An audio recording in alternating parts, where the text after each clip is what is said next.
السلام علیکم ناظرین، ایک اور انفارمیٹیو ویڈیو کے ساتھ میں ہوں ایڈوکیٹ راشدہ سلیم، اور اللہ پاک کی حفظ و امان میں ہوں گے۔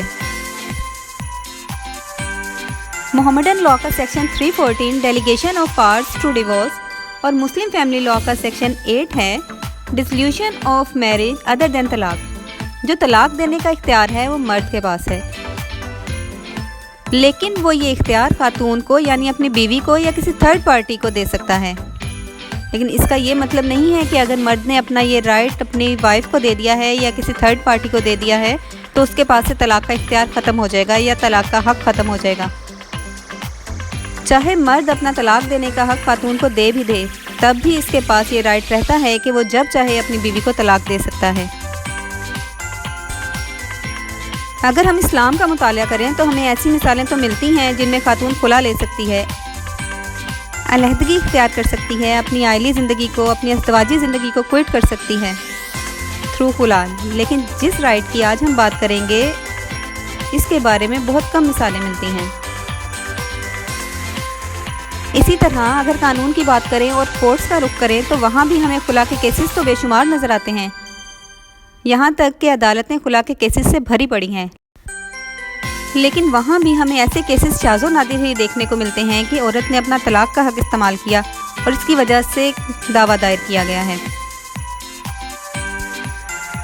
ویڈیو کو سٹارٹ کرنے سے پہلے اگر ابھی تک آپ نے میرا چینل سبسکرائب نہیں کیا تو اس کو سبسکرائب کر لیں اور بیل آئیکن پریس کر لیں تاکہ جیسے ہی میں کوئی ویڈیو اپلوڈ کروں وہ سب سے پہلے آپ تک پہنچے۔ ویڈیو کا باقاعدہ آغاز کرتے ہیں اور ڈسکس کرتے ہیں کہ کیا خاتون مرد کو طلاق دے سکتی ہے یا خاتون خود کو طلاق دے سکتی ہے؟ اگر ہاں تو کس طرح؟ کیونکہ ہم ہمیشہ سے سنتے آئے ہیں، ہمارے بڑے اور پھر ان کے بڑے ایک ہی بات کرتے ہیں کہ طلاق دینے کا حق صرف مرد کے پاس ہے اور وہ جب چاہے جیسے چاہے اسے استعمال کر سکتا ہے۔ تو خاتون کے پاس یہ رائٹ کیسے آ سکتا ہے کہ وہ خود کو طلاق دے سکتی ہے؟ دراصل خاتون کے پاس بھی طلاق دینے کا حق ہوتا ہے، جو اس کو نکاح کے وقت دیا جاتا ہے یا نکاح کے بعد دیا جاتا ہے۔ یہ حق اس کو نکاح سے پہلے بھی دیا جا سکتا ہے۔ اگر ہم نکاح نامے کا کالم نمبر 18 پڑھیں تو ہمیں پتہ چلتا ہے کہ اسلام اور قانون دونوں نے خواتین کو یہ حق دے رکھا ہے کہ وہ بھی اپنے آپ کو ہسبینڈ کی طرف سے طلاق دے سکتی ہے، اور طلاق دینے کے اس طریقے کو طلاق تفویض کہتے ہیں۔ لیکن یہ بات یاد رہے کہ وائف کو یہ رائٹ خاوند کی طرف سے اس کی اجازت سے ہی ملے گا، کیونکہ ہسبینڈ اپنا یہ رائٹ وائف کو ڈیلیگیٹ کرتا ہے۔ لیکن اس میں ایک ٹوسٹ ہے، اور وہ یہ کہ خاتون کو ہسبینڈ یہ رائٹ تو دے سکتا ہے، لیکن اس میں وہ کنڈیشنز بھی رکھ سکتا ہے، یعنی وہ یہ رائٹ کنڈیشنری دے سکتا ہے، اور ایسا بھی ہو سکتا ہے کہ وداؤٹ اینی کنڈیشن وہ یہ رائٹ اپنی وائف کو ڈیلیگیٹ کر دے۔ اگر کنڈیشنز کی بات کی جائے تو ہسبینڈ کے پاس یہ رائٹ ہے کہ وہ خاتون کو اپنا یہ رائٹ دیتے ہوئے کچھ کنڈیشنز لگائے کہ اگر ایسی صورتحال ہوئی یا ایسی کنڈیشنز ہوئیں تو تم مجھے طلاق دے سکتی ہو یا میری طرف سے تم طلاق لے سکتی ہو، اور ان کنڈیشنز کے علاوہ تمہیں ایسا کوئی رائٹ نہیں ہے کہ تم میری طرف سے خود کو ڈیورس دے سکو۔ ہسبینڈ کی طرف سے تفویض کیا ہوا یہ طلاق کا حق طلاق تفویض کہلاتا ہے۔ اگر دیکھا جائے تو یہ ایک طرح سے ایک ہسبینڈ کی جانب سے اپنی وائف کو آزادی دینے کا ایک طریقہ ہے، یا اس کو ٹرسٹ لیول بھی کنسیڈر کیا جا سکتا ہے۔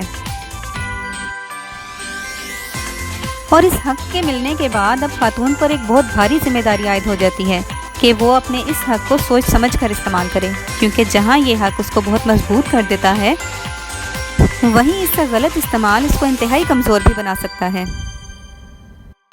اسلام اور قانون مردوں کے ساتھ ساتھ عورتوں کے حقوق کو بھی ہمیشہ مد نظر رکھتے ہیں۔ یہی وجہ ہے کہ نکاح نامے میں ہمیں مردوں سے زیادہ خواتین کے حقوق نظر آتے ہیں، جیسے کہ حق مہر، ماہانہ خرچہ، طلاق کا حق، اور اس کے علاوہ موسٹلی گولڈ اور جائیداد وغیرہ بھی خواتین کے نام لکھی جاتی ہیں۔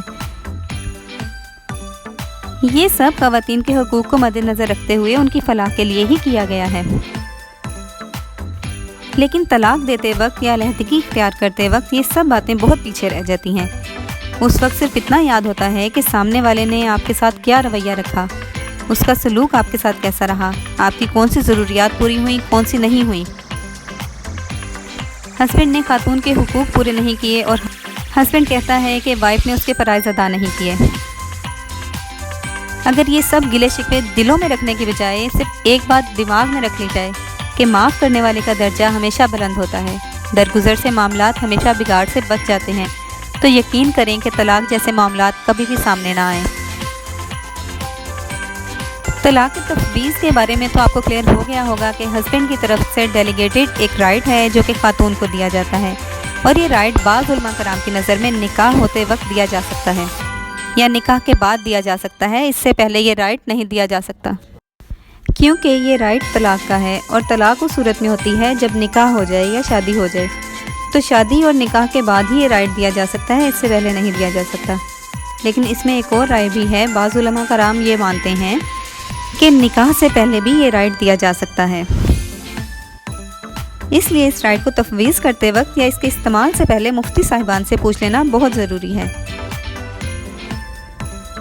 اب بات کرتے ہیں مبارت کی کہ طلاق مبارت کیا ہے۔ اسے عربی میں، اردو میں طلاق مبارت کہتے ہیں، اور انگلش میں اس کو میوچل ڈیورس ڈیڈ کہتے ہیں۔ محمدن لاء کا سیکشن 319 سب سیکشن 3 اس کو ڈیل کرتا ہے۔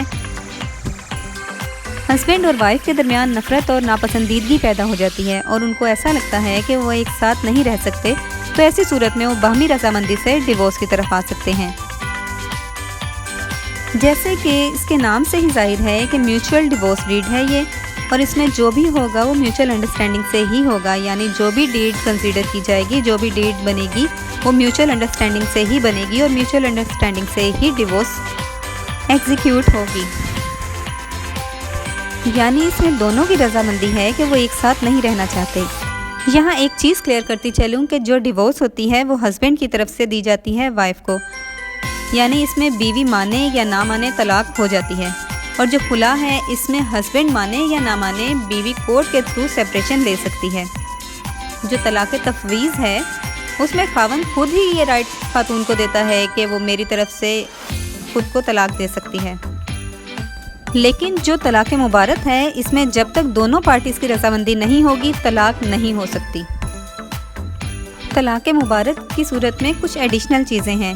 پہلے جن طلاقوں کا ہم نے ذکر کیا ہے ان میں شیعہ اور سنی دونوں سیکٹس کا الگ الگ کنسیپٹ ہے، لیکن طلاق مبارت کی صورت میں دونوں سیکٹس یعنی شیعہ اور سنی ایک ہی طرح سے اس طلاق کو انٹرٹین کرتے ہیں، اور دونوں فرقوں میں طلاق مبارت کو ایک ہی طرح لیا جاتا ہے۔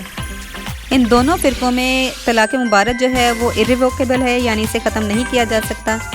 بیسیکلی مبارت کا جو مطلب ہے نا وہ ہے ایک دوسرے سے چھٹکارا پانا۔ جب طلاق مبارت ہو جاتی ہے تو ہسبینڈ وائف دونوں کے جو رائٹس ہیں وہ ختم ہو جاتے ہیں، یعنی ان کا ایک دوسرے کے اوپر اب کوئی رائٹ نہیں رہتا، نہ ہی کوئی ایسی کنڈیشن پیدا ہو سکتی ہے جس کی وجہ سے ان کے رائٹس جو ہیں وہ دوبارہ واپس آ سکیں۔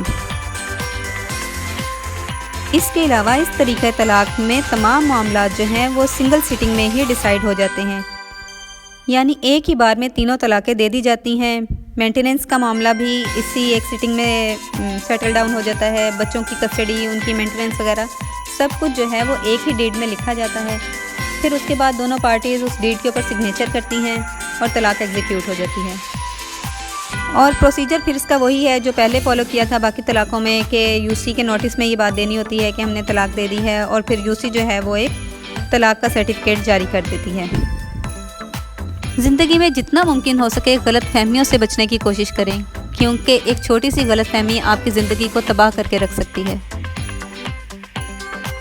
ہوپ سو ویڈیو آپ کو اچھی لگی ہوگی، اگر اچھی لگے تو لائک اور شیئر ضرور کیجیے گا، کیونکہ ایک صدقہ جاریہ ہوتا ہے جو آپ علم کی بات سیکھتے ہیں اور دوسروں تک پہنچاتے ہیں۔